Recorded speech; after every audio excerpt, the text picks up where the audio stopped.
Hello, everyone. It is Monday, the 13th of January, 2025, and there is yet again so much I could talk about that's going on internationally, but I do want to focus on, oh my goodness, Laurel Canyon. I'm going to share some information that a girl off of X posted about Laurel Canyon, and then I'm going to get into what she didn't get into in this video, but anyway, it's a good video nonetheless. She's just sharing a different perspective. And then I'll get into more. Away in the mountains of California in a fire that it took them 33 minutes to put out. That seems very oddly specific. But were you aware that this happened in a place called Laurel Canyon?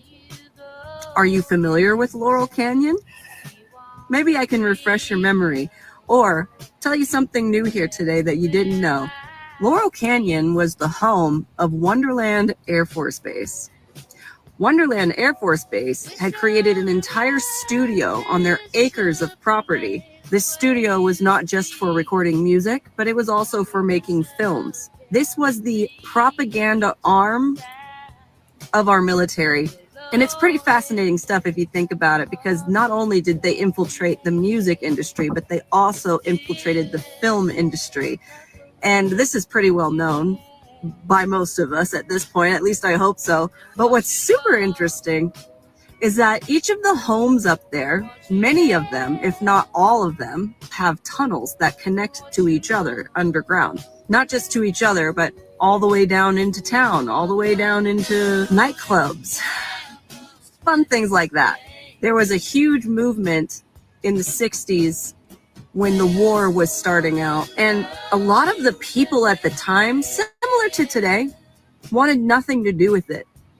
They were peace-loving people who said, this isn't our fight. I don't want to go to war. And it became a hippie movement. Well, the wonderful Wonderland Air Force Base decided they wanted to put their hand in manipulation into this movement. So they completely manufactured artists such as The Doors, Joni Mitchell, okay. And I could go on. There's so when she talks about The Doors, this is where a lot of people have, like, there's a lot of retaliation against everything that was happening in the 60s and 70s with the MK Ultra stuff, the psychological operations that were going on, like people from the CIA, like highest levels of intelligence that were, again, coordinating and executing this stuff. Many. And they did absolutely hired celebrities, musicians, etc., athletes, politicians. But these artists, a lot of them were not even artists to begin with. Some of them had never even touched an instrument in their entire lives. And so they would fly in people into this Air Force Base to make sure that the sound that was coming out of these records was pristine and beautiful. Although it wasn't even actually played by the frontmen of these bands. It's pretty fascinating stuff. Apparently they ended these programs after a while. That's what they say anyway. I think they just moved. But Laurel Canyon is also well known for other things too. Like Charles Manson and his cult. Here's an interesting connection for you. The guy who ended up buying Wonderland Air Force Base, because now it's decommissioned, is Jared Leto. Yeah, he owns it now. Just think of the things he could produce in that space. And what's interesting is he also seems to have a cult-like following. Yeah. Fascinating stuff. Go down that rabbit hole of the Laurel Canyon. You'll be fascinated, I promise. Houdini even had a house there. In fact, I think you can go on this app and find a video when his house went up for sale or something. Anyway, they toured it, and you could see the lavish gardens, and they even mentioned the tunnels. These things that you call conspiracy theories actually go way further back than you realize. It's not something that just started in the 21st century. It's been going on for a really, really long time. Do yourself a favor and look into Laurel Canyon. I love you. Love you too. That was very interesting. Okay. So you know that Rothschild Hold up. Oh, and by the Rothschild, people are alleging that he was possibly an imposter.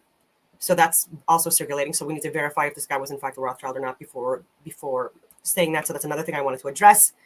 Again, I like to share all sides.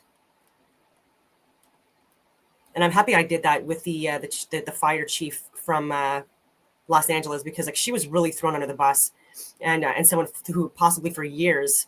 Well, there's memos, so actually for years, she has proof of trying to get more funding and stuff like that, and expecting that the hydrants would have water in them and the reservoirs would have water. So there's investigations now. Gavin Newsom lied first, saying that all the reservoirs or the areas where they would access water had water in them. And then one of the reporters, whoever this was, incredible, called him out on that, saying, well, why wasn't there in the Palisades? And they gave the example of the one where there was 117 million tons of water that could have been accessed and it was empty. And he's like, oh, we're investigating that. And so this guy just, oh my God. And man, I can get into, actually, no, I'm going to get into this.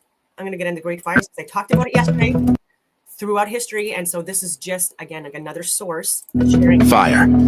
Used for good to refine, but also used for evil to destroy. The recent fire events in California aren't anything new. The Bible tells us there's nothing new under the sun. The only thing we're unsure of at this juncture is, are these fire events being used for good or evil? Our current history is littered with massive fire events, especially in the late 1800s. A list will be posted at the end of this video, but if you haven't looked into all the great fires, I suggest you do so. Here's one example: Chicago, Illinois, 1871. This fire is considered to be the largest fire in U.S. history. We're told this fire destroyed an astonishing 17,500 buildings. 75 miles of roads, 120 miles of sidewalks, 2,000 lampposts, and encompass more than 2,000 acres. Some of the buildings that survived the fire include St. Michael's Church, the Chicago Water Tower, and the Chicago Avenue Pumping Station. And keep in mind, these three structures were built before 1871. After looking at these, can you imagine how spectacular the city was? All this destruction from a fire. Who in their right mind would believe this? It looks like a war zone, what actually happened here. Their story simply does not pass the eye test. And then just a mere 22 years later, Chicago would host their World's Fair, celebrating the 400th anniversary of Christopher Columbus's arrival to the New World. Do you find it interesting? They refer to the Columbus fable as him finding the New World. Just look at these unbelievable buildings. They claim these were temporary. The World's Fair temporary structure narrative is absurd. Not only was the city of Chicago rebuilt, but they also threw together this magnificent site. They laugh at us for believing any of this foolishness. And keeping with the fire theme, the fair itself also had a great fire, known as the greatest refrigerator on Earth fire. As a side note, the mayor of Chicago was assassinated on October 28th after delivering a speech to the fair crowd. And then you guessed it. On July 5th, 1894, they burned it all to the ground, leaving just a few remains, including the Ferris wheel, the Palace of Fine Arts, which is now the Museum of Science and Industry. I mean, just take a look at Soldier Field where the Bears play. What does it look like to you? And look at this supposed construction photo. Looks to me like all they're doing is moving dirt. Those in control have been using fire since our inception. Many believe all the fires of the late 1800s, early 1900s, were used to create a new history and destroy our past. Can't be coincidence. When you research, you'll notice the same narrative used over and over. Entire business districts destroyed. Records eliminated. Quick rebuild. Unlimited resources. Changed building codes to brick and stone. But don't the photos show mostly brick and stone remains? Notice the Great Fire and World's Fair connection. None of this makes sense, except the fact that those who control us have been using fire since day one. Stay safe out there. Yeah, I tried warning people too in major cities about the overdevelopment plans they were doing and how much it can impact people's lives essentially too, right? Like when you're shredding millions of trees in suburbs like on the outskirts of Ottawa, and so there's the soil is contaminated, and then again it's not fertile anymore. Again, no trees. The animals that were in these areas, these ecosystems destroyed. You're not filtering the oxygen, the air, the gases within your environment, right? So it doesn't matter if they're like thousands of miles away, right? Like you need to have trees and soil and fertile areas within areas that you're developing, right? And so like we're seeing overdevelopment in so many other countries, and the biggest impact is because there's no like natural resources anywhere to be seen, right? And so when we're doing this in areas and there's no ability for wind blockage, like we had with these friggin' trees. Okay, that's also, and then the protection from the sun, and again, like that filtration of the gases within your environment. There's just so much that gets destroyed. And since COVID, we've had destruction teams, a monopoly within Ottawa and the major cities all over Canada that have overdeveloped and completely decimated, again, like the middle class areas, the suburban areas, and these are now projects, basically under constant construction. And again, when I talk about the wind damage, it affected me personally. And so there are people that shredded trees on a heritage site right behind my house, and they didn't put a fucking fence up for like until they were basically done over a year and a half later. Okay, and I have my reasons why I think they were doing that. Anyways, but within 2-3 weeks of them shredding the trees on this heritage site, because so many different houses within that area were impacted, there was wind damage. And so my house was damaged, and it took me 7 months to fix while I was trying to sell because of that. And then also other people, their roofs were damaged. And again, they were having to pay the deductible and get this damage fixed. And it was delayed because it was during COVID. So again, like a lot of lives ruined because of ignorant people that are doing work in areas they have no fucking business being in my humble opinion. But anyway, it is what it is. It's already done, right? Like most of the damage is already done in Ottawa, unfortunately, and again, surrounding areas outside of what was cities, and a lot of people moved because of it, and it's a shame. And then with fires and stuff like that as well, if fires start, okay, and then there's wind, just like we're seeing in California, like this profoundly impacts the speed, the damage, all of that stuff, right? And so we need to consider these events when we're doing builds and projects. And it's just unfortunate that we're not, and it's making people, and it's costing lives and resources, and putting our firefighters, heroes, at risk unnecessarily, and then not properly preparing them to respond. And I have friends that are firefighters that were ex-patricias and that went into the fire department, or people that were like even went from real estate to fire, and again, like just such heroic type people, always want to be of service. And I would just like it if they were not put in situations like that, like the firefighters in California. It's just ridiculous. He was anyway. I everything. Very smart dude. And like every other. So this is episode 24, The Fact Hunter, Laurel Canyon, the CIA, and the hippie effect. So other truther, he says the same thing. Don't believe him. Do your research.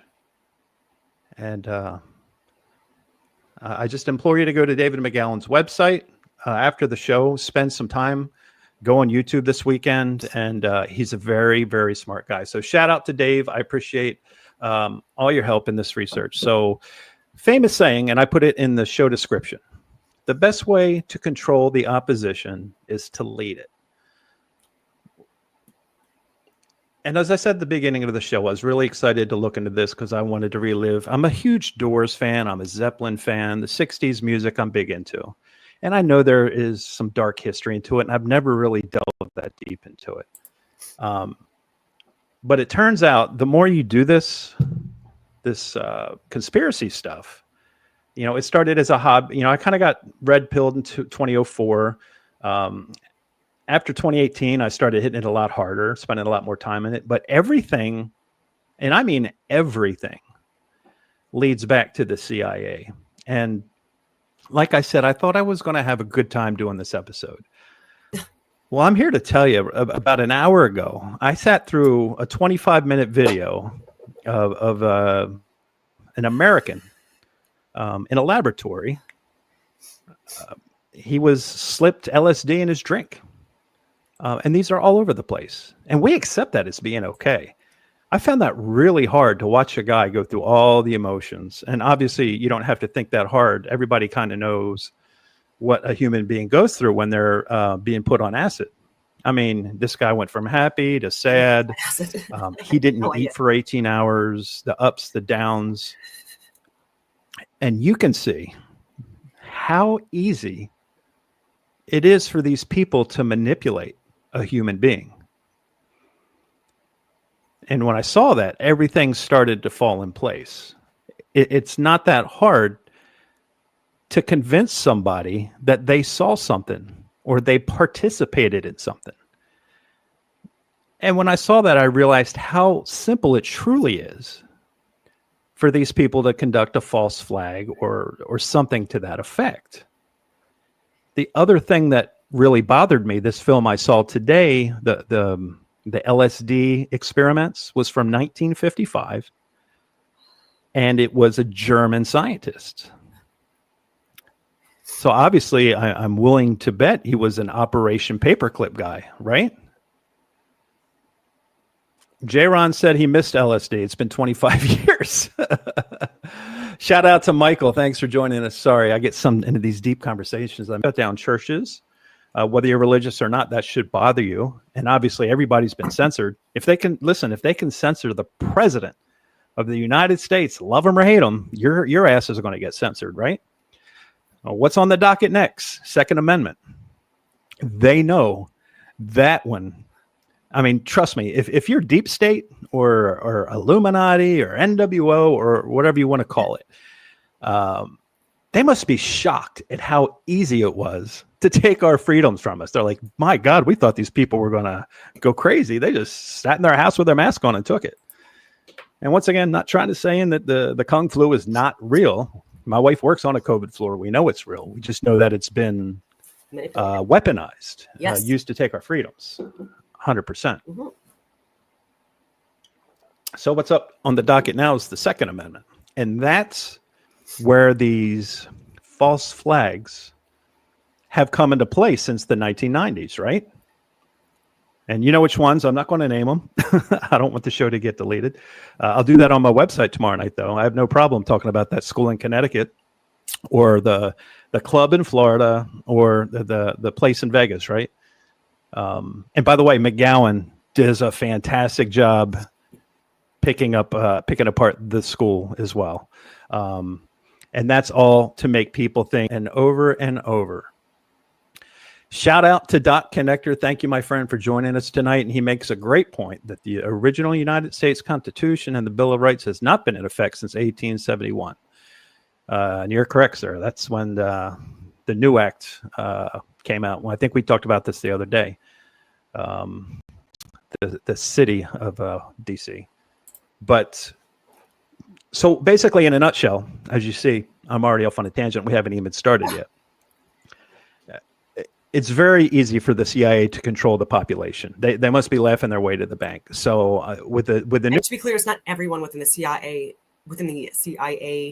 or in Mossad or there are people that are unwillingly, not unwillingly, sorry. Well, I mean, it's because it's not informed consent. They're not getting the truth or the facts about what's going on, and there are people that are getting duped or thinking that they're doing the right thing. And so, I mean, PBD. He has had so many interesting guests on, honestly, and Sean Ryan as well. So it's not taken away from any of these guys. They're brilliant, incredible guys. I have said that some of their guests have shared misinformation, whether they know it or not. That is, again, not helping with, it's still planting seeds, of these psyops, right? And so I just wish that they would ask, questions that I would ask, right, in order to clarify this stuff. But Chase Hughes was on PBD, what was it, a few days ago. That was such an incredible friggin' video. I might share a little bit of it, but new regime in hand. Anyway. And Iran on the tee right now. I think this is going to be a real bumpy year. I really do. And the sheep are going to eat it up. What I mean is there are people that have worked with or around the CIA that are whistleblowers that try to expose people from the top, right, that are corrupted. Just from news here, they came out with a waiting list to put your name on to get the old shot, right? The vaccine. 50 look, this state only has 700,000 people. 50,000 people the first few hours signed up for it. And I'm just like, wow. And once again, if you want to get it, I encourage you to. And I had a talk with my mom about it the other day. And I'm just like, the COVID itself has only been a thing for about a year. So where's the long-term research in this stuff? And that really bothers me that many people are just running up to get it. I mean, God bless them. I hope and pray.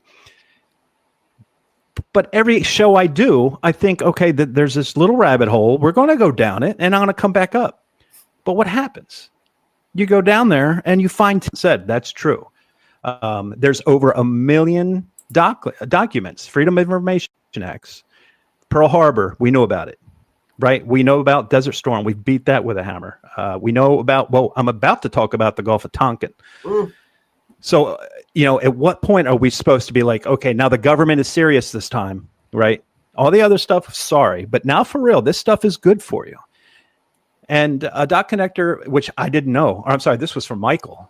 Hank Aaron, I heard he died today, but I did not know that he just died today 2 weeks after taking the COVID vaccine.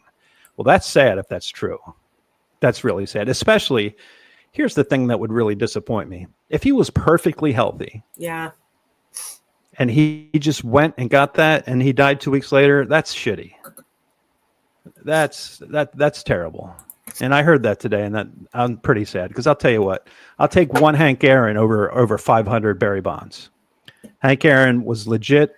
He played by the rules, 755 home runs. And then this steroid taking fraud came in, and him and McGowan and all those clowns disrespected the sport, but I don't want to get off on that tangent. So, we talked about MK Ultra. We're leading into now, they've knocked off Kennedy, the Bay of Pigs, which Operation Northwoods, for all of you who don't think that this government could do 9/11, just go read Operation Northwood. It's out of the playbook. I have videos on it on Rumble, Don 189, if you want to hear about Northwoods. But they got Kennedy out of the way now, 63, 64, 65, right?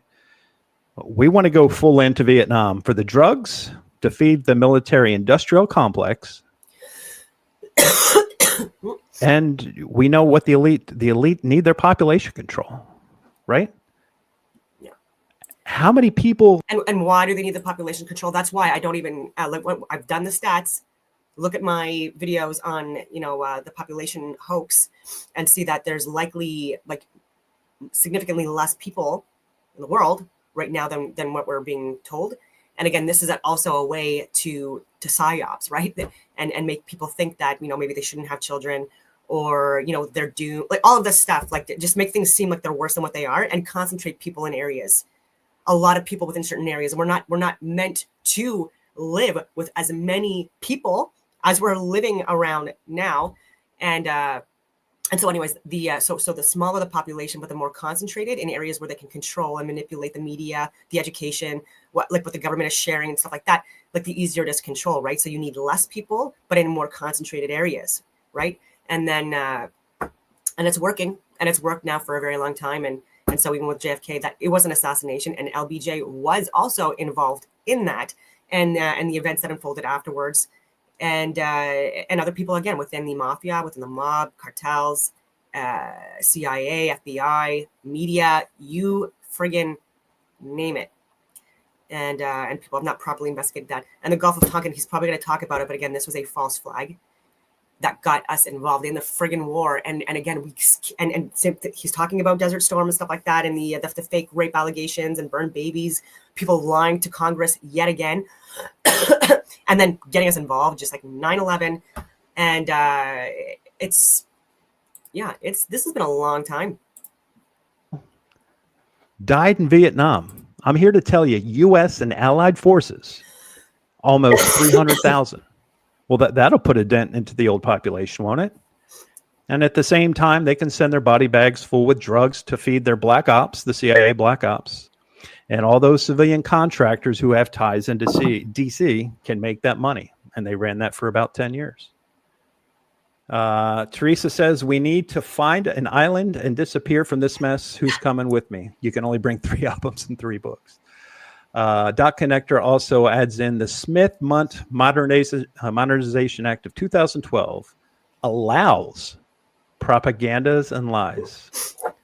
So everybody write that down. The Smith-Mundt, M-U-N-D-T, Modernization Act of 2012. And then George W. Bush famously said, don't believe the conspiracy theorists.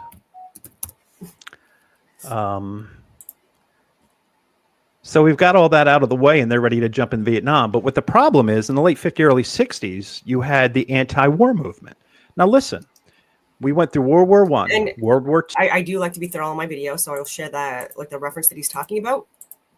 Because again, a lot of people share information that they think is facts, and they're not following up, and that's why people, even in the truther community, are getting things wrong. And it could take just like a simple search to verify.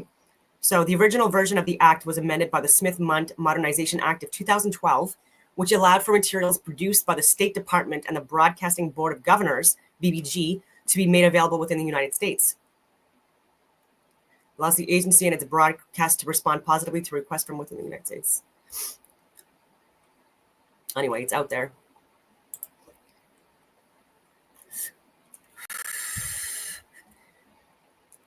Amends the United States Information and Educational Exchange Act of 1948 to authorize the Secretary of State and the Broadcasting Board of Governors to provide for the preparation and dissemination of information intended for foreign audiences abroad about the United States, including about its people, its history, and the federal government's policies, through press, publications, radio, motion pictures, the internet, and other information media, including social media, and through information centers and instructors. Under current law, such authority is restricted to information disseminated abroad with a limited domestic exception. Anyways, that's bullshit. It's not limited anymore. Anyway, it goes on from there. And that is right from the American government website.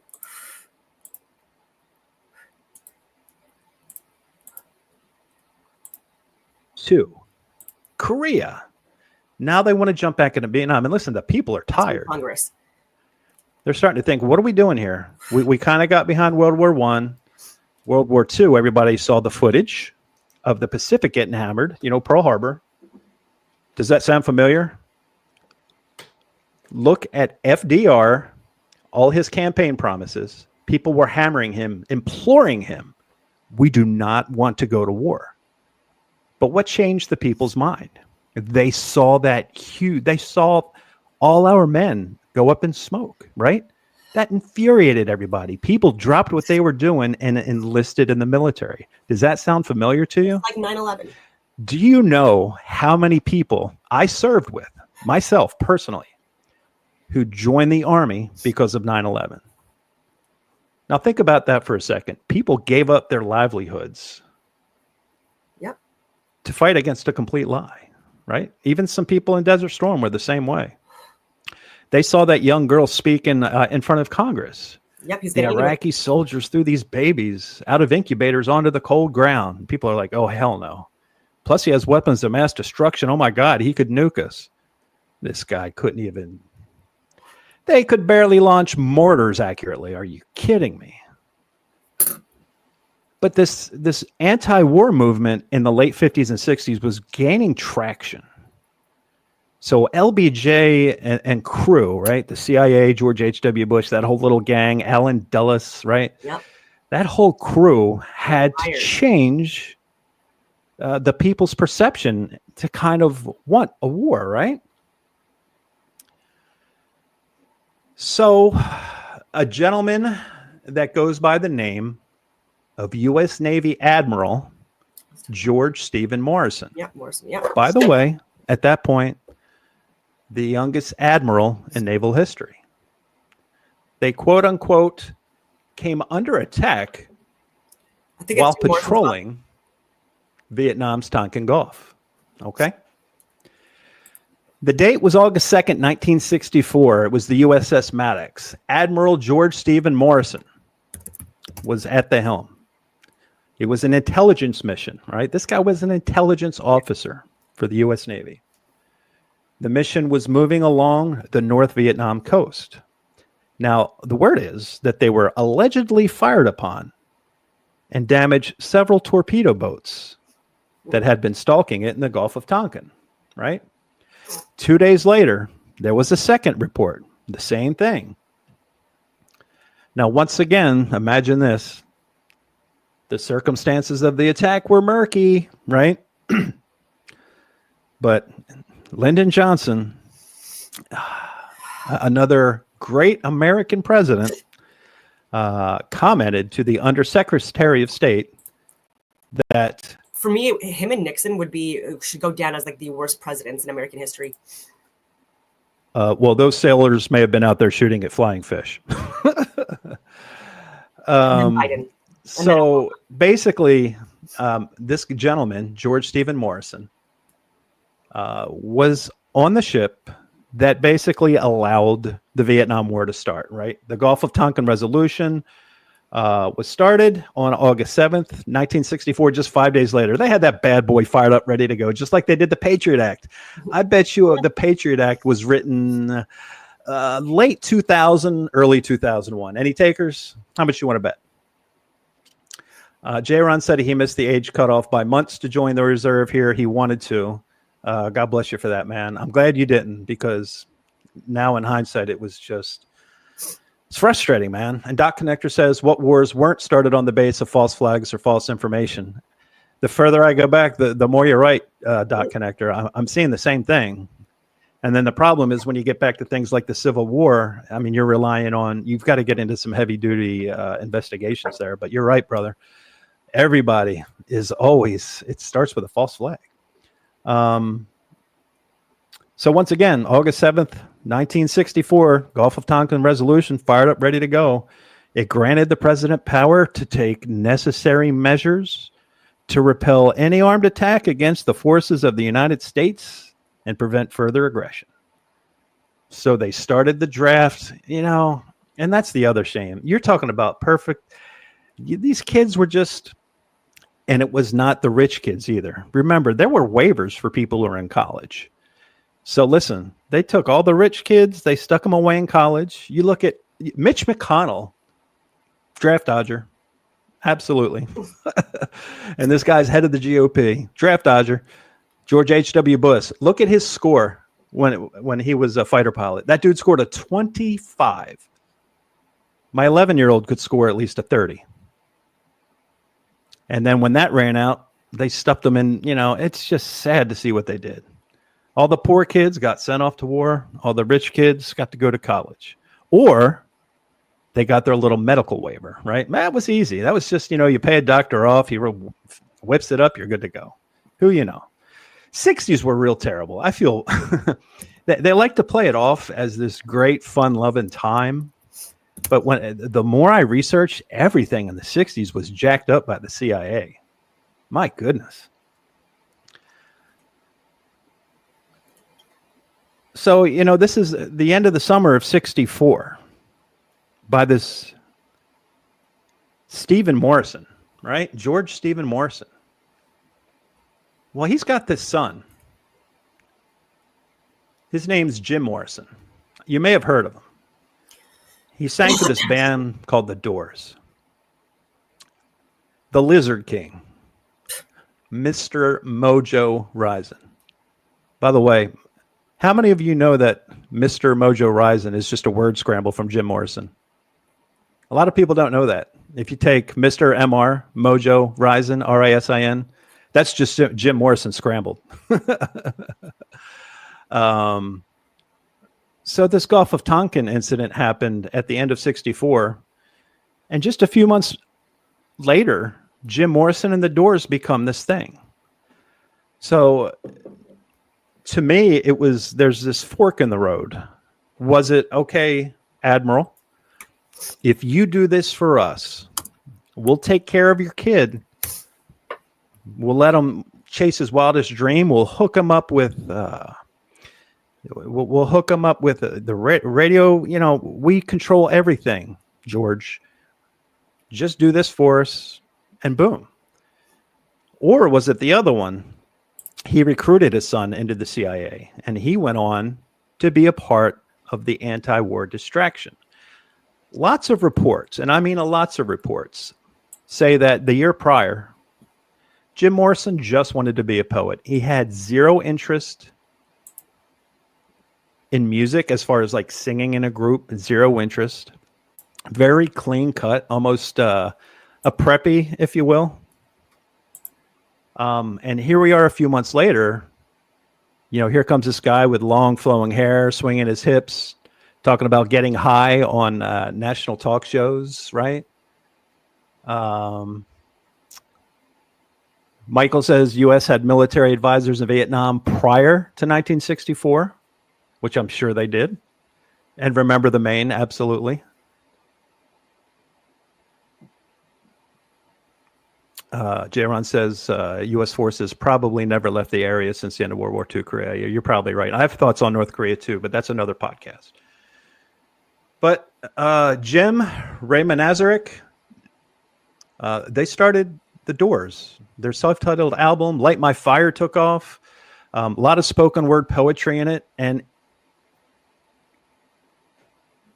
kind of embodied the hippie counterculture rebellion, right? It was a back and forth.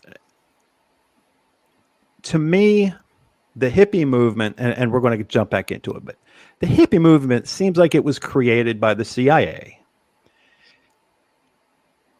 to take the average guy to look on TV and see the hippies, and you see that person, the crazy person with the flower power hair, doing drugs. Those are the type of people who are anti-war.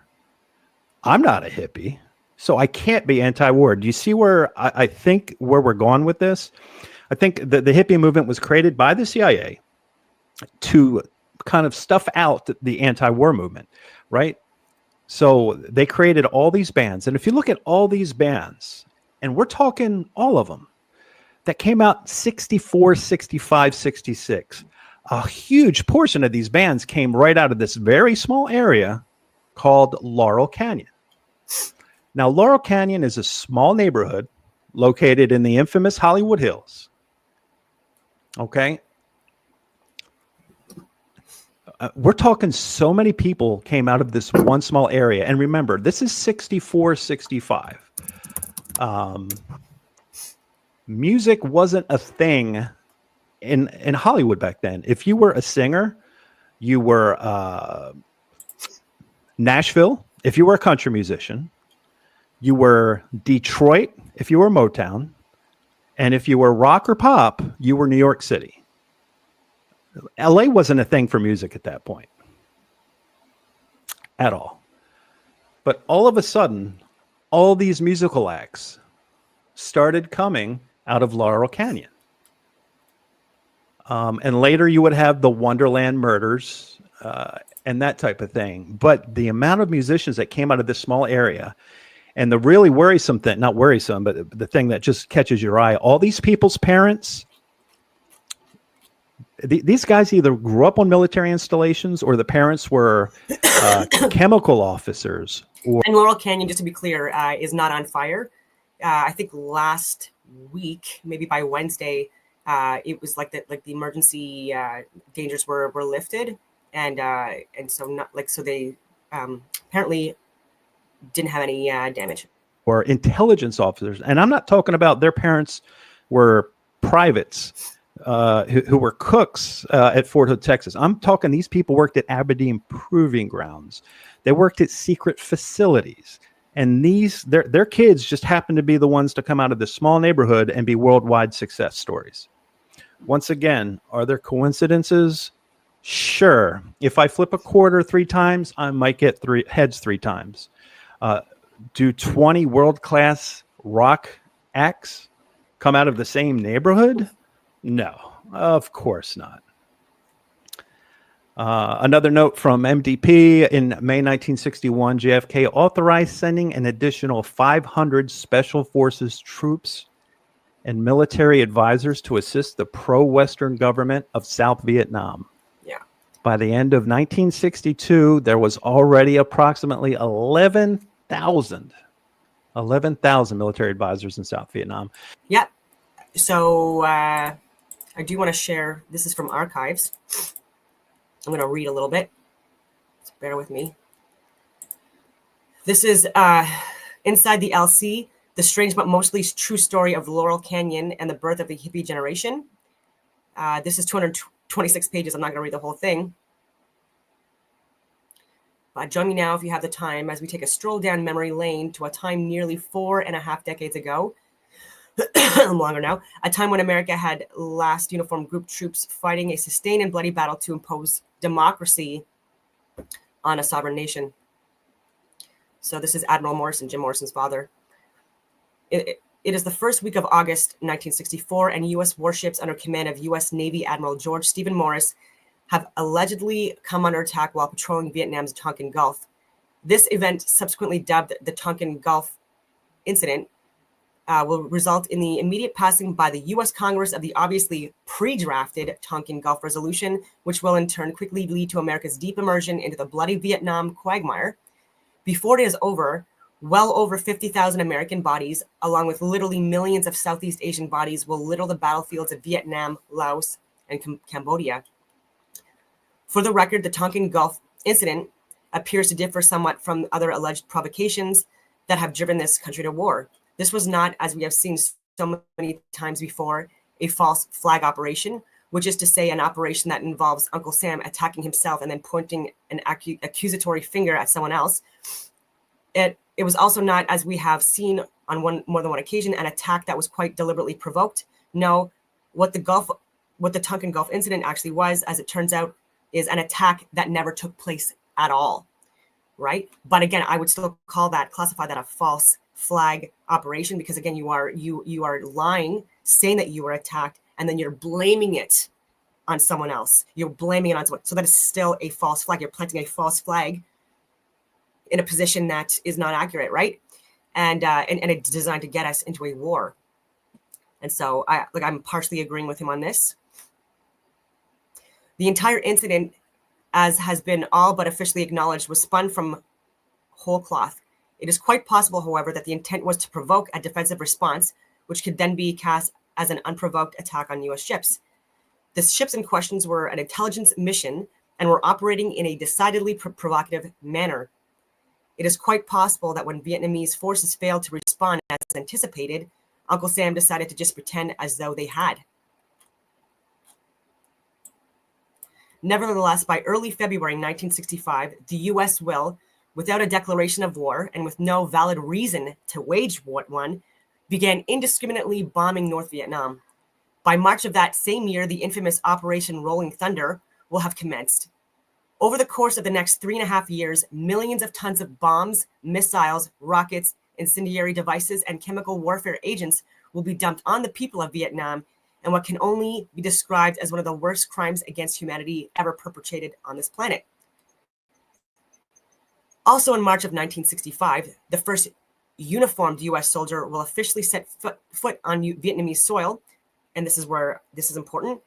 Although Special Forces units masquerading as advisors and trainers had been there for at least 4 years by that time. So by 1961, at least, and likely much longer, which I believe as well. And again, like the CIA assets, like high level military and FBI, like it, and there was also torture.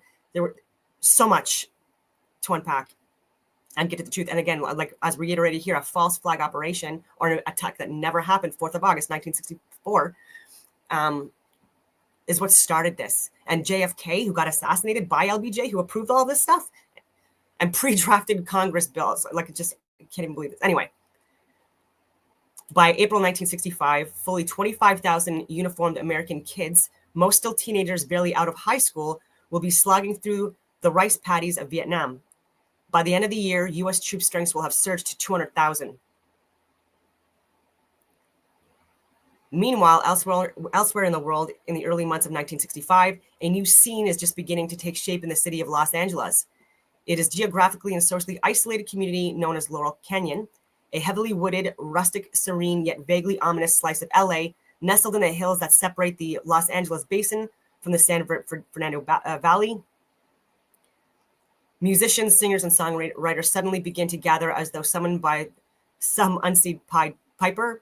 Within months, the hippie flower child movement will be given birth there, along with a new style of music that will provide the soundtrack for the tumultuous second half of the 1960s. And again, there were, actually they're showing it here. The John Phillips-led Mamas and the Papas, if you can believe your eyes and ears. Yeah, so an uncanny number of rock music superstars will emerge from Laurel Canyon, and also there were significant movies filmed, like Carrie, and other big films that were in this area as well, in the high school.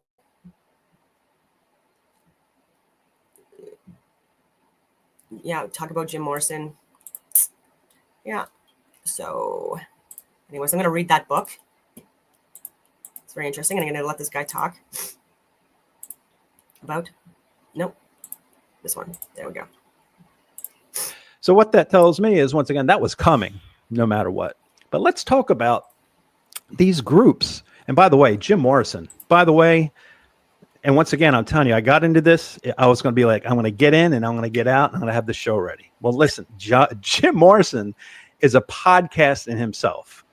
I'm here to tell you, as sure as Monday follows Sunday, Jim Morrison did not die on that day. Oh, I don't know about that. And if you haven't gone down the Jim Morrison rabbit hole, good luck. Have fun. I will tell you, he's either in New York City or he's in Oregon. He is not in that casket.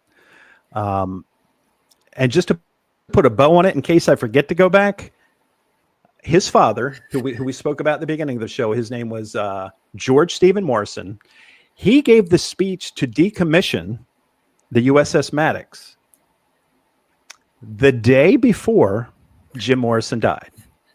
So he wrapped up his military career. You know, he closed the deal on the USS Maddox the day before Jim Morrison, quote unquote, died. And I want you to understand something, and this is a fact. Only 2 people, allegedly, not allegedly, I mean, it's on record, have seen Jim Morrison's dead body, and that's his girlfriend and the medical examiner who did not perform an autopsy. 2 people. And he died on July 3rd, 1971, I believe. And I don't think the masses were even told about it until July 8th. So 5 days from the time he, quote unquote, died until it was announced throughout the world. So I'm here to tell you, we're going to do a podcast one day on Jim Morrison. Maybe I'll try to get Jim Morrison himself on the show. That would be really cool if we could get Jim on there.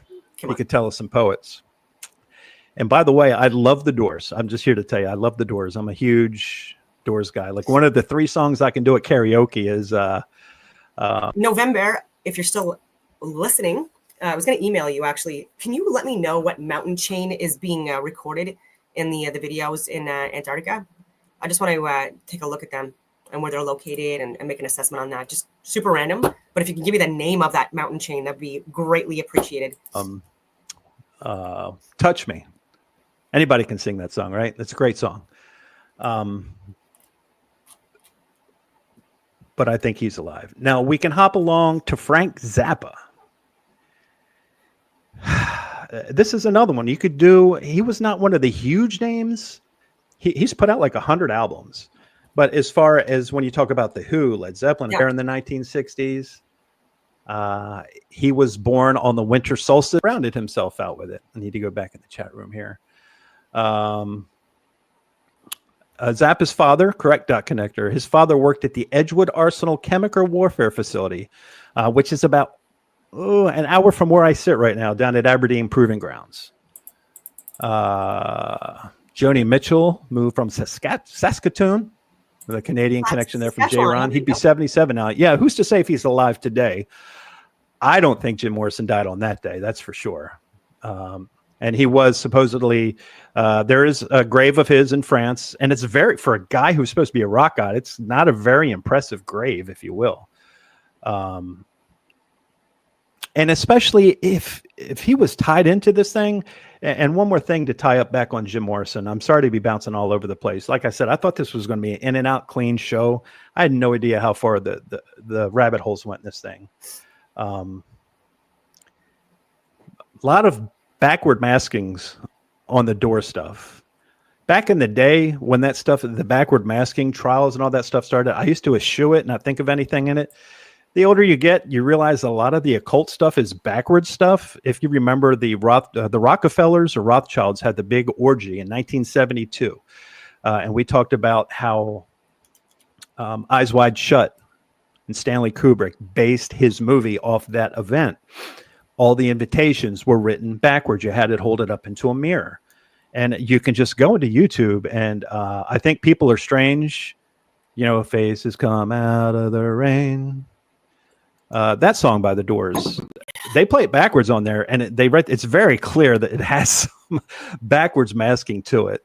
I don't know the science to it, how hard it is, but I mean, I don't put anything past the CIA. So there's a lot that goes into the Doors and how famous they were. Jim Morrison, the last album he did was LA Woman. He finished his contract and he walked away. And I think he faked his death. I think he wanted to be done with it. I think Jim Morrison played a character. His dad said, son, I have big plans for you. You're going to play a character. And Jim Morrison played a character of a rock god. He was a guy who enjoyed poetry. And I think he played a character who portrayed a guy who was an alcoholic and a druggie. And he faked his death and went off on his life. I truly believe that. Back to Frank Zappa. Once again, his father was a chemical warfare specialist assigned to the Edgewood Arsenal. That's true. The longtime home of America's chemical warfare program, as well as a facility frequently cited as being deeply enmeshed in MK Ultra operations. So it always comes back to MK Ultra and mind control with the 60s. Zappa's manager, shadowy character by the name of Herb Cohen. He was originally from the Bronx, moved out to LA with his brother Mutt just before the music and club scene began beating up. During this time, the Whiskey A Go-Go and all these places started popping up. It just wasn't a big scene there. And all these things, somebody just started financing all these clubs. And the Cohens were behind this. Now, Cohen was a former Marine, shocker, and he had spent a few years traveling the world before his arrival on the Laurel Canyon scene. Now, these travels had taken him to the Congo in '61, which, by the way, at the same time that Prime Minister Patrice Lumumba was being tortured and killed by our very own CIA. And if you don't know that story, take the time and Google Prime Minister Patrice Lumumba. I'm telling you, these rabbit holes wore me out this week, guys. We already talked about Frank's wife, Gail, formerly known as Adelaide Sloatman. She hails from a long line of career naval officers, including her father, who was a big nuclear weapons research guy. Jim Morrison also, later in his life, attended school with John Phillips of the Mamas and the Papas. So they knew each other in Virginia, in Alexandria, Virginia. And, a decade later, they're in the Hollywood Hills becoming some of the biggest rock stars in the world. Mining in Africa. John Edmund Andrew Phillips. So I do just want to share some more information regarding that because we're talking about Lumumba. And people within the Congolese government and the citizens also believed that it was the CIA. And so I'll back up here because it talks about Alan Dulles, who also, again, lied about so many other things and was also possibly involved in the assassination of JFK. To most Congolese, the U.S. consulate meant the CIA. Okay, so whatever the agency did, I had no idea. But as an 8-year-old, I was certain of one thing: the CIA killed Lumumba. That's what the grown-up said. Okay, so to us, he was literally larger than life. And what was even more so, when he stood in his convertible, however, we heard from the grown-ups that he was a CIA man and that he was a CIA man and had killed Lumumba. So I'm just going down. I did a key search for CIA. Reed attempts to answer the questions as well as he can with the materials he collected.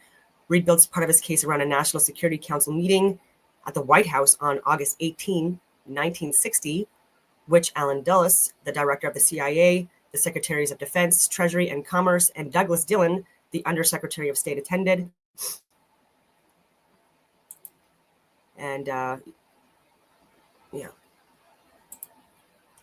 So this is, the book is called The Lumumba Plot by Stuart A. Reed, The Secret History of the CIA and a Cold War Assassination.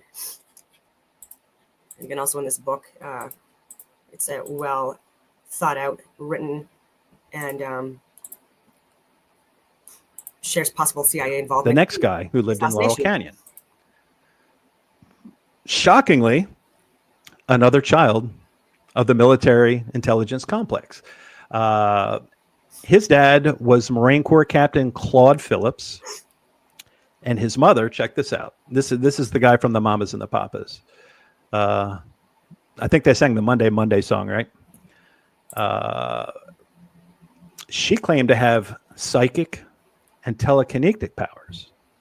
Now, John would go on to attend a series of elite military prep schools in the D.C. area, culminating in an appointment at the prestigious U.S. Naval Academy at Annapolis. He arrived in L.A. at the very height of the Cuban Revolution. Apparently, word is he spent some time in Cuba. A few years after Castro took power, Phillips found himself cooling his heels in Jacksonville, Florida, coincidentally at the Mayport Naval Station. So you can't make that up. Yeah, Monday, Monday in California Dreamin'. Thank you, Michael. They call him Papa John. And I think he was quite the creep, too, if I'm not mistaken. So the next one is very, very interesting we're going to get into here. So before, everybody has heard of Crosby, Stills, and Nash. But if you peel the onion back one layer, Stephen Stills was with a group called Buffalo Springfield. And that's where he got his start, at Laurel Canyon. Okay, I didn't go over the Lumumba assassination in great detail, but here is a good synopsis. And I just shared it on Rumble. I just linked it in the comments. And this is from African Arguments by Muhammad Kier Omer. This was just last year. Lumumba's assassination, new angle on the 20th century's longest murder conspiracy. And yeah, this goes in great detail about this possible CIA involvement with dates and times and names and photos. And so if you want to read this, because I do have a lot of stuff to do today, soon actually. But I did want to get this out because it's, again, more proof that there are people from within that are causing a lot of chaos around the world needlessly to profit themselves. And they're using so many. Stephen Stills was perhaps the first big hit from the 60s, for what it's worth. Huge song. The opening line hit. Stills was still the product of yet another career military family. He was raised partly in Texas. And she talked about how he molested her. And if I'm not mistaken, Papa John Phillips got her pregnant and paid for her abortion, and she never spoke to him again. The same one from Wilson Phillips. Yep, Teresa, that's the one. All tightly, it's crazy how it's all tied together.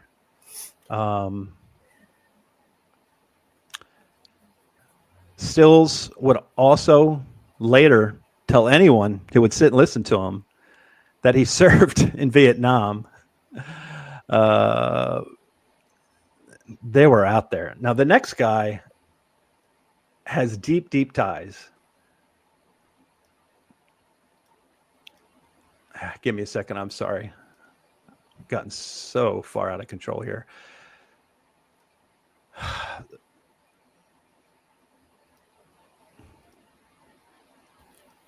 Crosby, Stills, and Nash. David Crosby.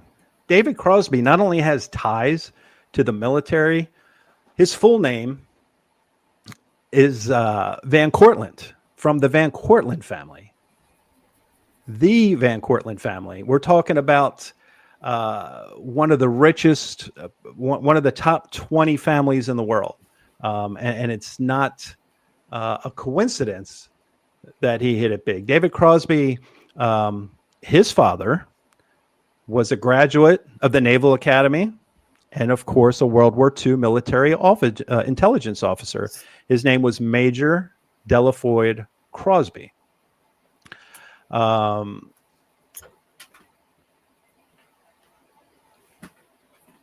they did a lot of work in this laboratory that we're going to talk about here for a minute, the Lookout Center there in the Hollywood Hills. His full name was David Van Cortlandt Crosby. And once again, closely intertwined with the Van Cortlandt, Van Schuyler, that huge family that came over from the Netherlands a long time ago. They're loaded.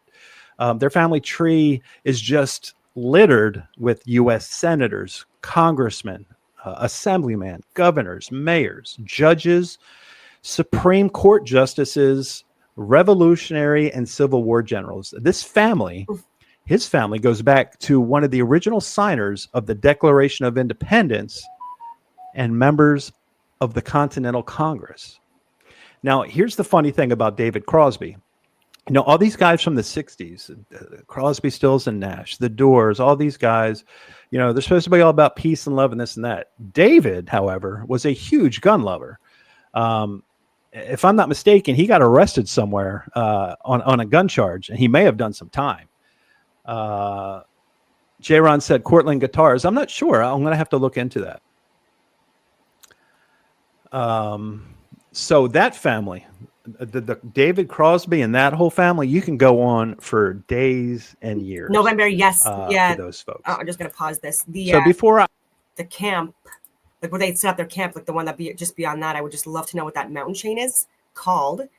And I am aware that Jaron quit Globebusters in the FE community yesterday. I totally, it's you know, I wish him well. Obviously, I still think he's a good guy and incredibly intelligent.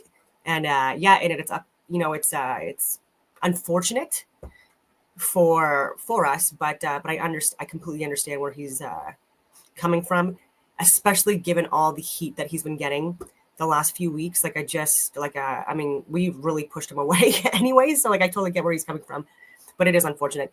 I still want to do my own research into like the mountain chain, where it's located, where it faces, all that stuff. I want to look at more regarding like possible reflections from the dome. There's so many things I want to look into more, and I'm looking more into Eudoxus and like what he described as the luminaries' paths within the firmament, because I still absolutely believe that this is a contained, pressurized, gaseous environment projected at a flat plane of inertia, or at least that it's not a globe, because again, even with the Pythagoras theorem, the Earth curve calculator, like we see well beyond what would be required to allege that the Earth is, like, again, like approximately 4,000 miles at radius, 8,000 miles, a little less than 8,000 miles diameter, and 24,901 miles circumference. Again, this is based on you would need a downward slope in order to create the shape of the alleged sphere, right?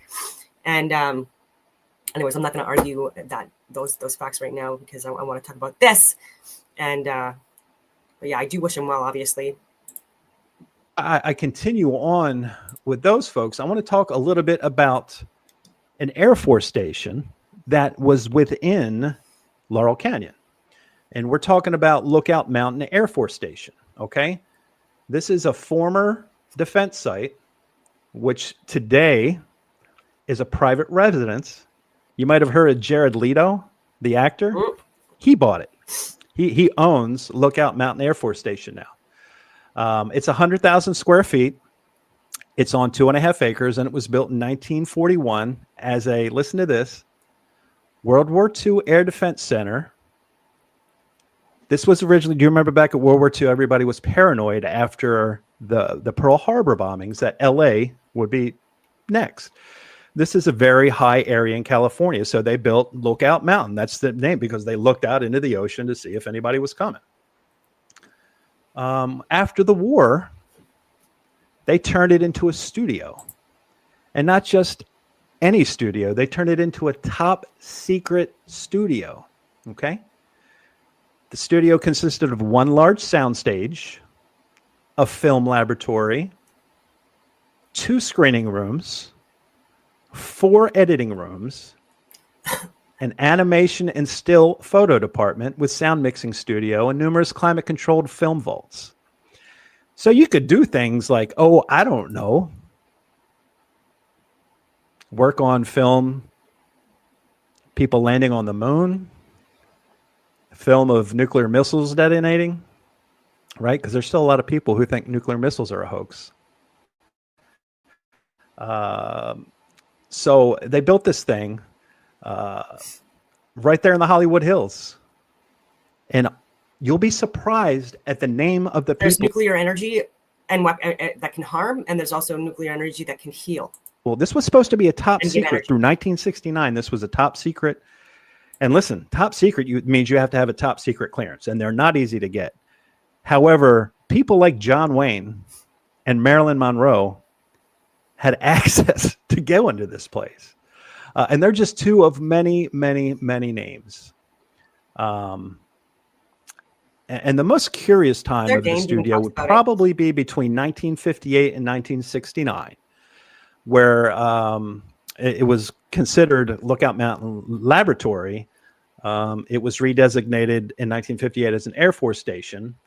And then in 1960, it became the 1352nd Motion Picture Squadron. Now, how the hell did I never get orders to the Motion Picture Squadron?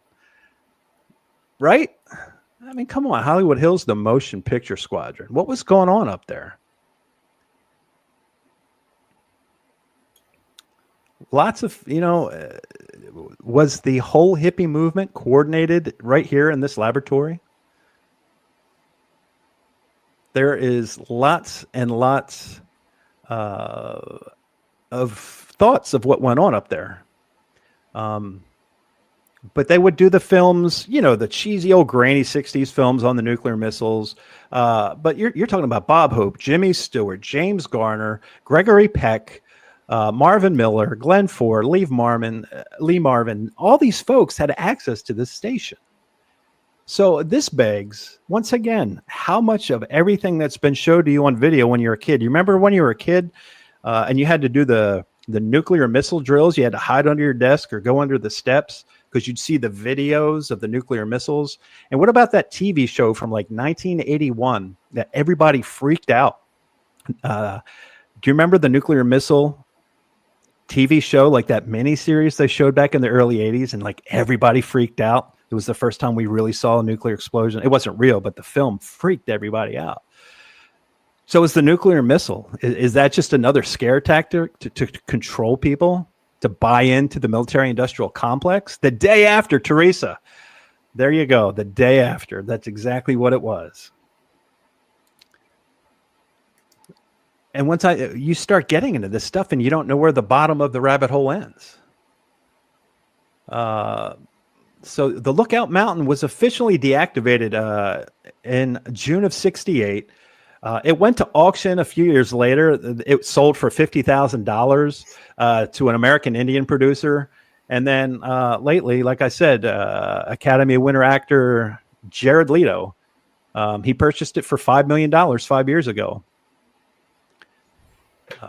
It's amazing. Like, once again, this place in this small area with all these groups that came out of, which I firmly believe was part of the, listen, if you want to squelch, if you want to calm down the anti-war movement, send them some good movement, get them stoned, right? They don't care. I mean, listen, the CIA was behind this anyway. So if you can sell the drugs and on top of that, calm people down over the whole anti-war movement, then it's a win-win for the CIA. And like Dot Connector said, those kept in fear can be easily controlled. And we see it all the time. And that's why, it used to be for most people, you question one or two things. It starts out with, we probably didn't go to the moon. And then it goes from there. Mm-hmm. It only takes that one hole. So that's Lookout Mountain Air Force Station. And once again, that's a podcast all in itself. The Rich Got Richer from top to bottom, because people knew that people actually auditioned for this band. And with this, you got to sing songs. If you don't remember, the Monkees had their own TV show. It didn't last long. I think it was for 2 seasons. But one of the guys didn't even know how to play music. Mike Nesmith, and Corey Wells of Three Dog Night. Corey Wells of Three Dog Night, a big part of this century. They both arrived in L.A. They both served time in the Air Force. Now, Nesmith, he was very wealthy before he even got into the music business. He inherited a family fortune. It's like $25 million. I want to say his family was part of the big California citrus. They owned a bunch of orchards up there, and they were very wealthy. And one of them also had ties to the Hershey's family, the whole Hershey's chocolate. The monkeys too.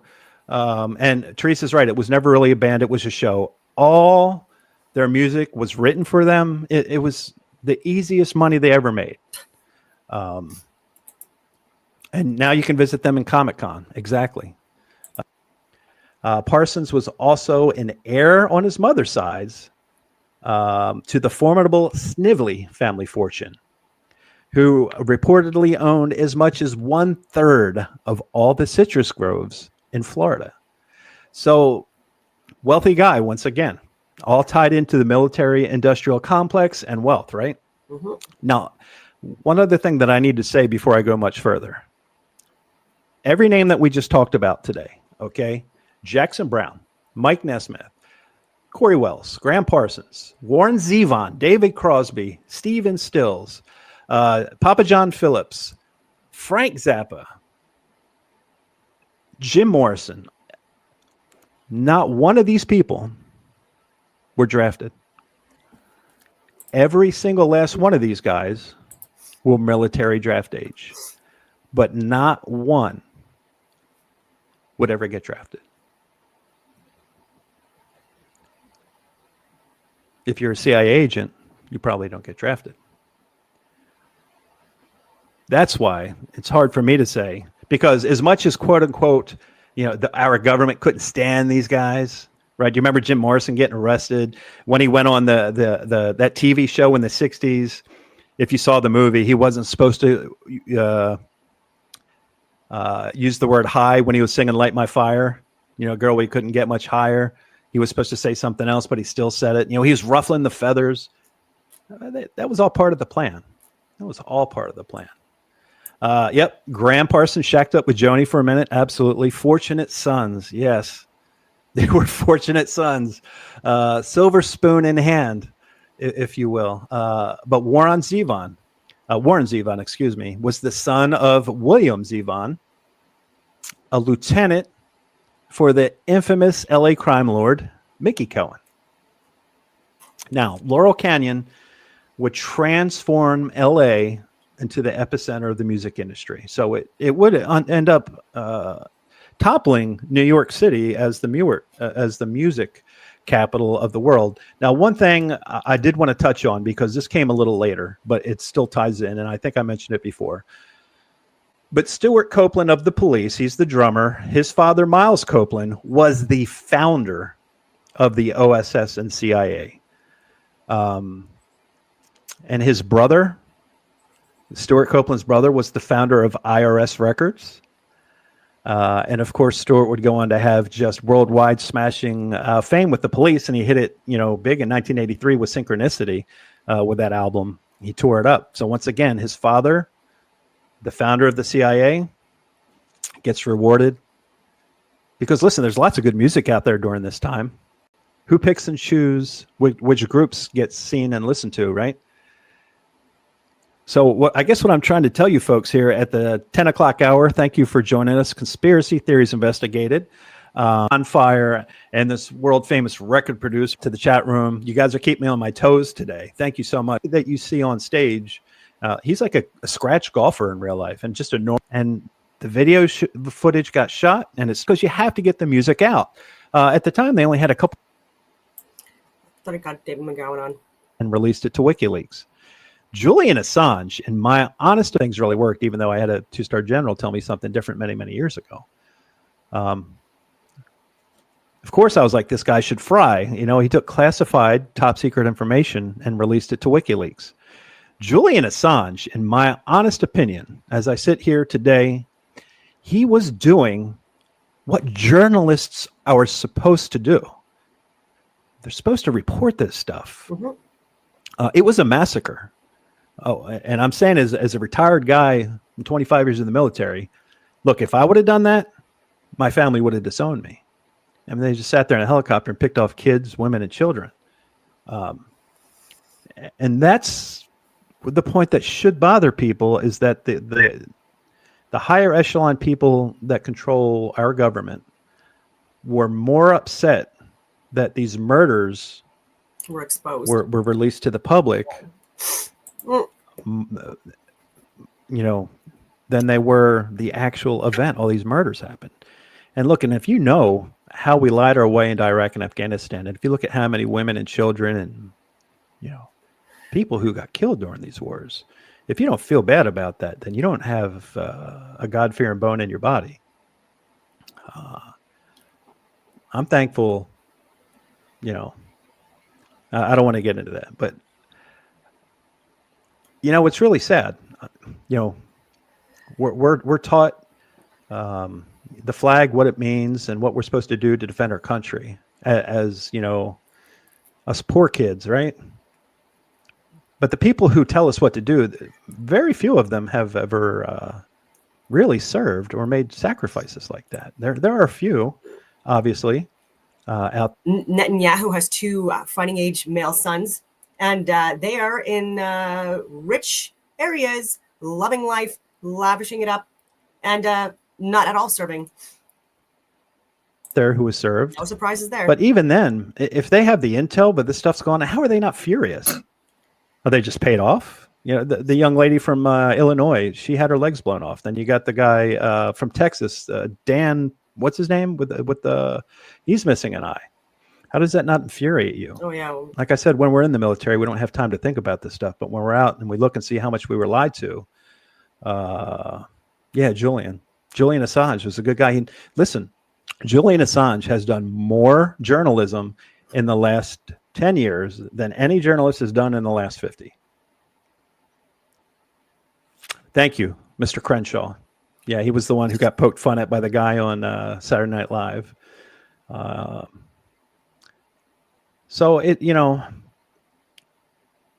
there an answer to all this? Or do we just continue to be puppets for the rest of our life? Is there any way to break this, WWE scripted thing that we got going on? And we got a call. Is this MDP? Is this Mike? Hey, George. Yes, sir. Hey, we hear you loud and clear. How are you doing tonight, sir? Good evening. How are you, sir? I'm doing fantastic. Thank you for joining us tonight. I'm so all over the place tonight, I don't know where to go. Very, very, very interesting show. And, you can't help but go all over the place. It's you got all these topics and subject matter, and it's somehow it's all connected, though. It's like pieces of a puzzle. It's a great show. It really is. Thank you. And where does this hit home for you, I guess? Well, the main reason I called in, you're talking about Julian Assange, and he's doing the work of journalists. And I'll tell you where, in my opinion, journalism ceased, particularly TV journalists, was in this kind of fits in. We kind of got into Vietnam a little bit. Probably a name that people listening to the show will be familiar with, Walter Cronkite. Oh, yes. Mr. Cronkite. Yeah, he sold us down the river. Yes, everybody trusted Walter Cronkite, and he had more of a negative influence on the war effort in Vietnam than people probably realize. Night after night after night on the CBS Evening News, Walter Cronkite began very subtly at first, but toward the end there, it became a little bit more really blatant.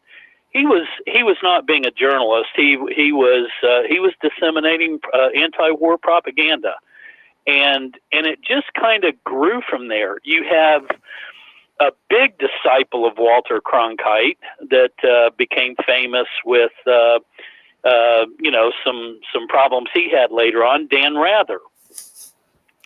That's right. Common name. So, and it just became, it just became kind of a thing to do instead of pure journalism, instead of, digging up facts and information to disseminate to the public and let the, let people kind of just take the facts and make their own analysis and decisions about it. These people just they became really propagandists, and that led us to where we are today. Yep. And one thing a lot of people don't know about, it was February of 1968. Walter Cronkite closed a report from Vietnam. And LBJ was either watching it or was told, Mr. President, you need to watch this. And his famous words were, if I've lost Cronkite, I've lost Middle America. From that point on, I don't know if somebody said something to him or they kicked him some money or what happened. But I feel like after that, he kind of became a completely different guy. You're talking about LBJ. Yes. Mm-hmm. Yeah, totally agree with you. Yeah, absolutely. He was, LBJ was always kind of a real brash, butt kicking kind of guy, and you're right. There at the end, he was a totally different person. When he went on TV to announce that he was not going to run, he was a totally different person. He really was. So, good point. But Vietnam, LBJ, Walter Cronkite, that's another whole show in itself. Absolutely. Now, and it didn't seem to lose ground because Nixon followed LBJ, correct? Yes. And the military. He ran against LBJ's vice president, Hubert Humphrey. Right. A guy from Minnesota, if I'm not mistaken, right, Teresa? He was from Minnesota. Yeah, because the Hubert Humphrey Dome used to have. Right. And the big problem was during the 68 Democrat convention. That's when you had all the riots and everything going on in Chicago. That's where the convention was. Oh, that's and right. I'm sure if people go back and watch some of the video of that, people all over the country sitting there watching that going on. And, of course, that got a lot of mud on Hubert Humphrey's skirt. And that really did a lot to helping Nixon win. Yeah. And back in the late 40s or 50s, there was some ties that went Ronald Reagan and Richard Nixon as well. That I need to do a show on. I think it was there's some kind of Bohemian Grove connection there. Probably. This stuff is like, you talk about going down a rabbit hole with all of this stuff. It's the connections and, things that make you go, huh?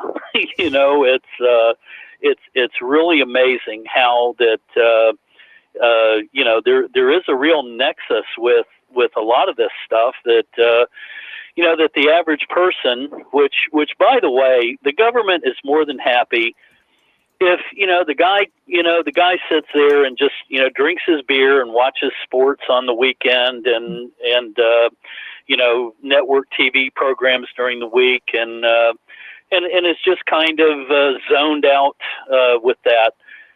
They're happy because, somebody that is not, curious or doesn't want to really know what's going on or not satisfied until they, kind of research some things. And it's amazing how many people in this country are just absolutely just, asleep at the wheel. It's just white. I'm sorry? Asleep at the wheel. Exactly. It's just white noise with these people. Yeah, they don't question anything, and then when you try to point something out, even the soft stuff, they look at you like, "Oh, another conspiracy theorist," because they're so indoctrinated. That's why the subtle things. You are a domestic terrorist. Absolutely. And that's going to be the drumbeat, and that's what the propagandists on the mainstream media. That's what they're going to pick up on, and you're going to hear that over and over and over and over again. It's the total vilification of people that, quite honestly, that the left wants to get rid of. They just have their little Marxist fantasy that they're enjoying right now, which, you know, we could get into a whole new program about a whole different program about this, but a lot of people believe that no matter what we're seeing, And this is from January 23rd, 2021, so almost 4 years ago. Almost exactly 4 years today, it's all theater and it's not over yet. So we'll see. 100%. This is all part of the script. It's meant to divide us even more.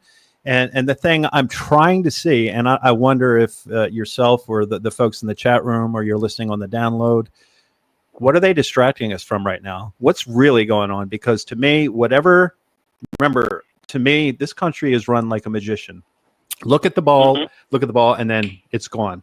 So while they're hyping up the whole, you know, COVID and the election, what all related? Yeah, what's really going on right now? Besides billionaires becoming 100 times their net worth. Well, that's I mean, you hit the nail on the head there. I mean, I'm sure that people listening and you, George, you've heard the term the Great Reset. Yep. And that's what this is all. This is everything that happened last year: the COVID, the riots, the stolen election, on and on and on. It's all to bring in the Great Reset. And they knew this so-called Great Reset. Isn't it interesting? It's not something that they could just present to people and they would just absolutely just eat it up like, oh, this sounds great. Isn't it interesting that they had to something that you have to do that level of deception to bring about? Can't be good, can it? No, not at all. And you know, we know at the end of the day that the goal for the Great Reset, at least in my eyes, is digital currency. Because once everything is digital currency, and you don't have that banked, yeah, exactly. Yeah. You have a problem with us? Well, I'm sorry, your chip has been turned off because you're talking about this certain elementary school in Massachusetts, or you know, you voted for this political guy, or whatever reason they want, and it's very scary. And like Dot Connectors, it's all about control. Everything is about controlling us. It is all about control. And one thing that, you know, one thing I'm sure a lot of folks are praying about is that somehow what has apparently happened just by appearances is somehow going to get turned around, which, you know, good Lord willing and the creek don't rise, that will happen somehow, some way, however God chooses to do it. But one thing that they're already doing and planning for and talking about, I don't know if you've heard about this or not, but one very important thing, it's not just taking guns away and getting rid of the Second Amendment. They want to, one thing that's always been very, very, along with all of our other individual rights in America, is property ownership. Yeah, nobody will own property. They're already chipping away. In Oregon, they have already, in the Oregon State Legislature, they have already introduced a bill that gives the governor plenary authority to decide if you own a piece of land that the governor decides can better be put to use to benefit the entire population of the state of Oregon, they can just confiscate it. And it's funny because what you just said ties so perfectly into our show tonight. You know what else what became legal in Oregon this year? What's that? Heroin and mushrooms. Hey, there you go. So are the people going to complain if they're all strung out on mushrooms and heroin? It sounds a lot like the 60s movement, right? Well, they're going to control we're just going to give you drugs and some great music. You're going to relax. You don't want to be like those hippies. it's so funny you say that, because it's just like at the same time, oh, by the way, don't worry, here's some heroin, here's some mushrooms. And if you get in trouble, don't worry about it, because we saw all last year that we'll just bail you out. But now that that's over, these people are going to get locked up, and they're going to feed that prison machine again for the next 3.5 years. Yep. Until they're needed again in 2024, around May or June, right? 6 months before the election. Right, exactly, and that's what these people, people that want to control the so-called masses or whatever. And well, one thing people better kind of think about is this whole agenda. It started out as Agenda 21, and they've changed it to Agenda 30 now. One thing that they want to do, and that they believe. What's the world population right now? 7-8 billion people? Yeah, it's close to 8 billion now. 8 billion, okay. According to Agenda 21, if you read that, the ideal sustainable population, according to these people, the elites, is only 500 million. That's it. So they're going to have to whittle down about 7.5 billion people. Well, how are you going to do that? They're going to starve them out, because apparently the Wuhan flu didn't work as good. Well, that was a test case. That was a test case. The Wuhan flu was primarily political. That you got to get rid of the United States, and then the rest is gravy. So if they could control us and get rid of some all those people they're paying Social Security to, save a few bucks while they're at it, and control us, they accomplish their mission. Yeah, the group, I guess y'all call it a group, the group in the world that is standing between the elites and their ultimate goal of dominating the world is the American conservative middle class. Why? Because we value freedom.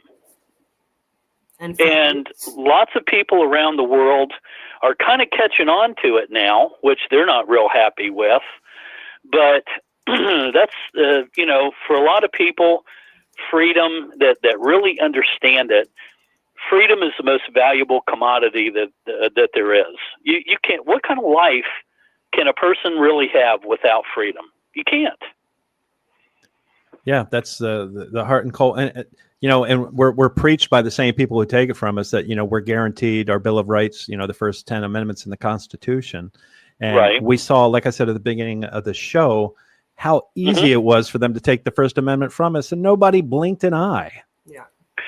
And what's really amazing, you're absolutely right, George. And what's really amazing is not only were people just willing to give up their rights, and by the way, the motivator, the controller that they used, which is the most effective controller of masses of people that there is fear. And it was just amazing to me to see, pardon me, to see people be so fearful of something that had a recovery rate of like 99.97%. That's just ridiculous. People with some pre-existing health conditions and things like that.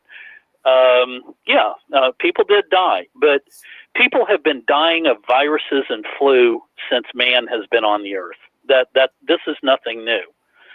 But one thing that is really interesting, if you look at the total deaths in the United States in 2019, and then you look at the number of total deaths in 2020, with the pandemic and COVID, you would expect the numbers in 2020 to be much, much higher. The interesting fact is the total deaths in 2019 were higher. Now, how do you figure that? Right. And they're doing their best to fudge those numbers, because when that came out in right around Thanksgiving time, that the death count was going to be lower in 2020, everybody was like, wait a second. And then the other big thing was the flu numbers. All of a sudden, all the flu numbers disappeared. Yeah. they weren't even counting flu anymore. Yeah. Precisely. So See, I haven't watched this before, so sorry if I'm being redundant. But again, this is just reinforcing stuff that I've been saying for years as well. They weren't counting. They were no longer keeping statistics on just the regular seasonal influenza, which they had done for years and years and years. The CDC always kept statistics on flu, and everything is COVID now. Everything. Really kind of, not funny, but kind of interesting. In the summer, June, July, something like that, down here in Florida, we had a young guy about 21 years old.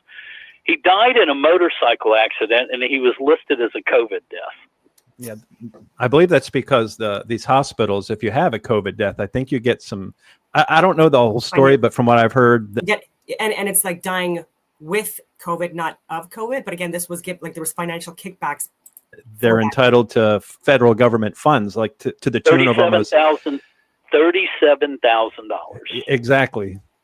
So, to me, that's the government, almost like the Department of Education, how they dangle the cheese in front of pass your students, you don't have failures, you dumb them down, you get your government cheese from the Department of Education. And then on the medical side, if you rule it a COVID, you get this chunk of change. Exactly. If you can, get a kid that's in the 11th grade to say his ABCs, we'll pay you so much money. And it's ridiculous. It's unbelievable what's going on. But as long as people generally, and unfortunately, people are generally accepting of what's going on with all this. They really are. And not only are they accepting of it, but you hear the stories and you watch the videos of people going absolutely berserk and doing the government's work for them, and going crazy when they see somebody, for example, not wearing a mask. It's insane. You got neighbors telling on neighbors when there's big New York Post led a couple of weeks ago. The big party broken up, and it led the New York Post because somebody called their neighbors because they were having a Christmas party. Oh my God! They had like 25 people there. That led the New York Post. Incredible, isn't it? Yeah, that's something you would see out of 1983 East Germany or something like that. Exactly. And what was really crazy, you see all these governors and mayors and whatever, they're issuing these mandates and edicts and rules and whatever that, putting their foot right on the necks of the people. People couldn't celebrate Christmas with their families, which was so disgusting. And yet there were people that were allowed to protest and riot during these times. Like, it was just such a ridiculous time. And go to again, like everything was open, that was unhealthy, but anything that was healthy was closed. It was just such a strange time. And then they turn right around. Like, for example, the governor of New Mexico, she back in November, right before Thanksgiving, she does another lockdown of the state. Businesses have to shut down because they had 589 more COVID cases in the state of New Mexico. 589. So she locks down the whole state. Then she takes her family, brothers, sisters, mom, dad, the kids, her children, whatever. They pack everybody up in a private plane. They fly to Hawaii and stay in a 5-star hotel there on Waikiki Beach for Thanksgiving for 2 weeks. 23 people, and guess who picked up the tab for it? Probably the state. The state, the taxpayers of the state of New Mexico. Well, that's very similar to was it the Austin mayor who did a video about staying home from his hotel room in Mexico? I mean, it's insane. And the governor of Pritzker, the governor of Illinois, he forbids anybody in Illinois from traveling. And then it comes out that his wife had to come down to their $1 million condo on the beach down here in Florida. And he said, "Oh well, this is how he tried to explain it away. The trip was planned before I had to issue the mandate, and that's supposed to work." I mean, these people are insane. They just, I don't know. I just keep thinking that Tommy Jefferson and the Adams boys, if they were around today, all these people, you know, and especially those idiots in D.C., they'd all be hanging out of the cherry trees. That's a fact. They wouldn't put up with this crap for 5 minutes. Yeah. And you know what's funny? As much as I used to say that, who even knows now if they were even part of the whole scam back then? Because you look at the original bank charter ended in 1811. Oh, we got to start another war in 1812. Time to renew the charter. It's like we've really been run by banks since the beginning of our country.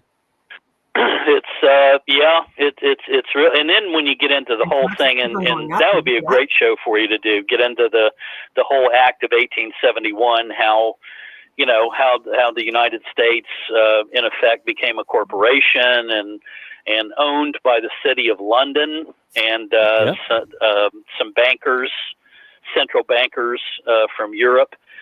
1871, America was flat broke. Yep. And we had some 10-year treasury notes, bonds from the Civil War were going to come due. The country was broke, and these people in Washington sitting around looking at each other like, what in the heck are we going to... No such thing as deficit spending back then, by the way. Exactly, right. You didn't have credit back then.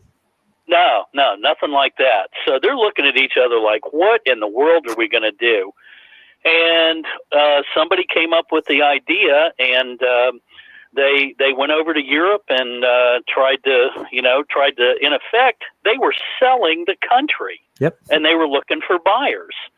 And the city of London and, some of the big bankers over there, they saw a golden opportunity, and they thought, yeah, we'll take it. Invest in it. It's like they bought stock in the USA, basically. They bought the USA. Yep. they bought it. They owned it. Yep. That's the way that worked. The majority shareholders. And then a few years later, what comes along? They established the Federal Reserve and income tax, and they thought, well, isn't it? Let's just get people to really. That was a brilliant idea. Let's tax people's income and let the American people pay for their own enslavement. Isn't that something? What a brilliant idea. And it cost them nothing. Nope. They were making money by the American people not being allowed to really make, when you stop and think about it, and if people really analyzed all this, the whole deck is really stacked against you in terms of becoming wealthy. And I know we talk about the American dream and blah blah blah and all that, but it's really ever since 1871, we have been in a debt-based economy, and that's what's been going on. Yeah, and you make real quick. You made a great point about how the taxes started in 1871, which means this country was really only free for about 100 years, and within that 100 years, we also had another war with England in 1812, and we had a costly civil war, which broke our country from 1861 to 1865. Reconstruction broke us. We had to basically, like you were saying, USA became a corporation. We sold stock, and the city of London became the majority shareholders. Correct. And and wouldn't it be interesting to do some sort of do a little research and find out how many people in this country actually have any clue about any of that? Mm-hmm. I bet it's a very, very small percentage of people. Less than 1%. I would say absolutely. People just don't know. And isn't it amazing that most people, they don't know, and they don't know that they don't know, and even worse than that, they don't care that they don't know. Oh no, they don't care. As long as they have their Netflix and their I just found out football, baby. I just found out today that I'm so slow with this stuff, and I'm a tech geek. I should be ashamed of myself. But Apple released these $600 headphones. I'm like, what are these people doing? It's just funny. They just sent out these $600 stimulus checks at the same time Apple releases these $600 headphones. I'm like, oh, I see what everybody's doing with it. Yeah, there you go. There you go. Now gosh. Everybody, you have nothing else, but you can have. You won't be able to listen to anything, but you got your new headphones. But yeah, and that's the problem. The indoctrination is so terrible. And the one thing that I wish, I don't know if Trump got through, but I wish that they would compensate. They would compensate homeschool people. Mm-hmm. Oh, that's that's never. It's a great idea, but that's never going to happen. Yeah, it's just.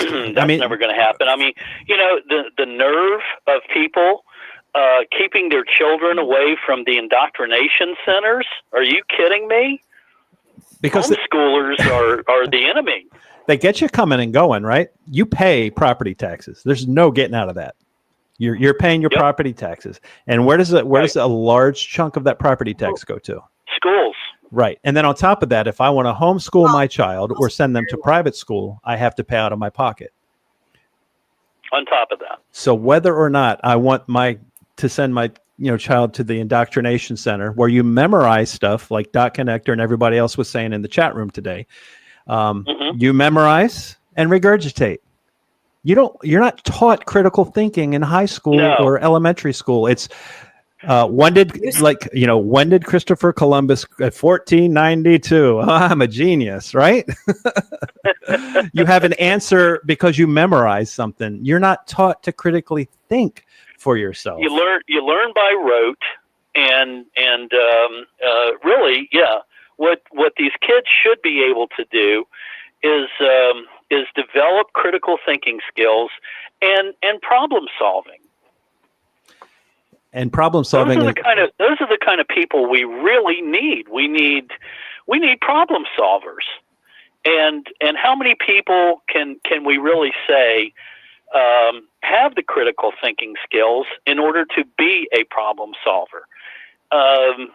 Most people, it's amazing.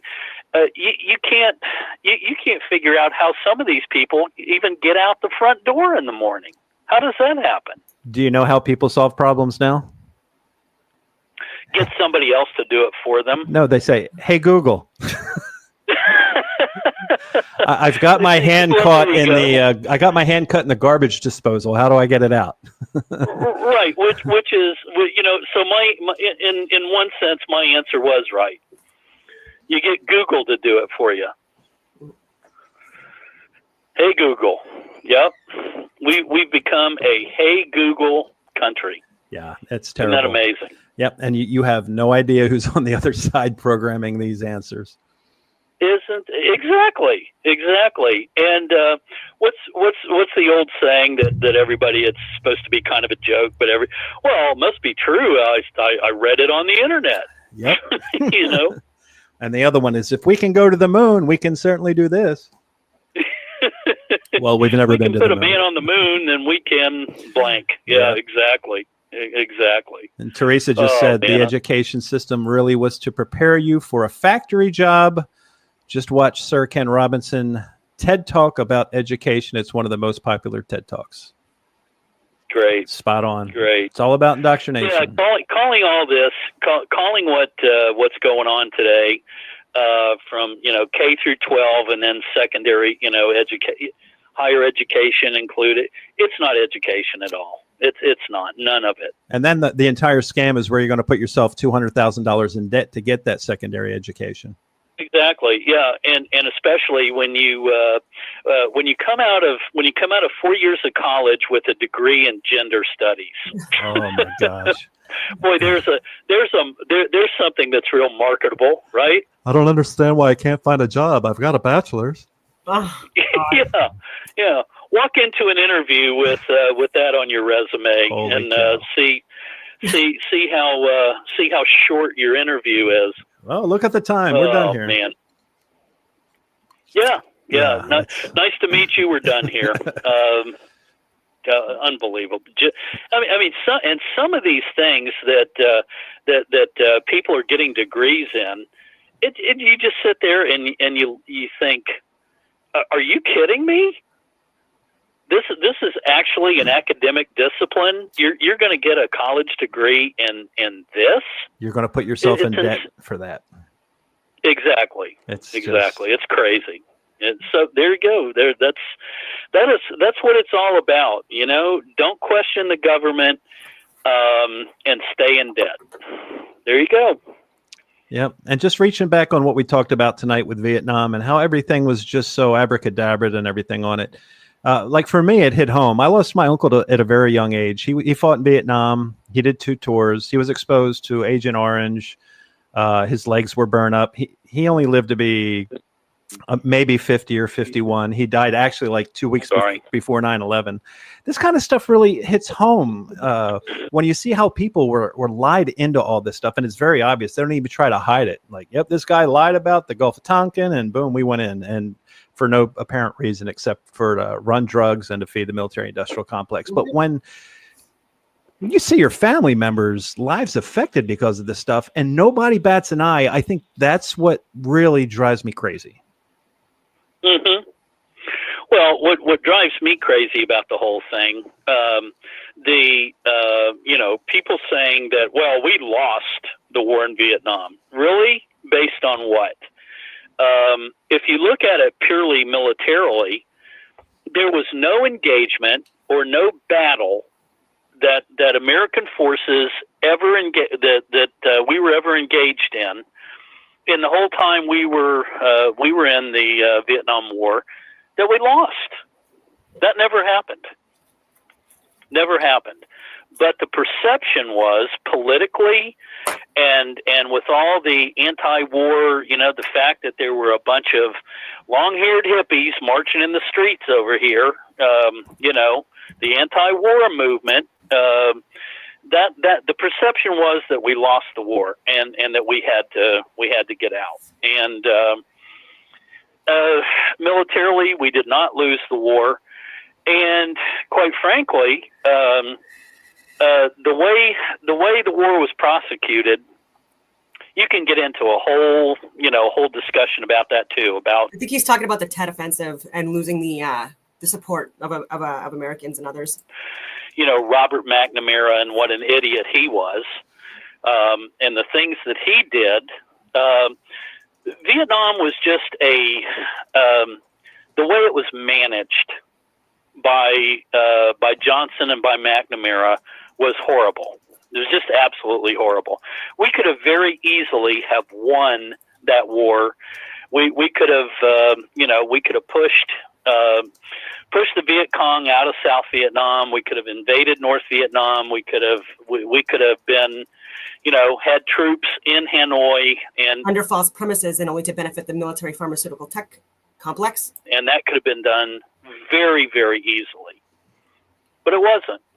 That's true. Everything was a political calculation, and the big thing that McNamara really pushed was the fact that, well, we're there just as allies and advisors. Mm-hmm.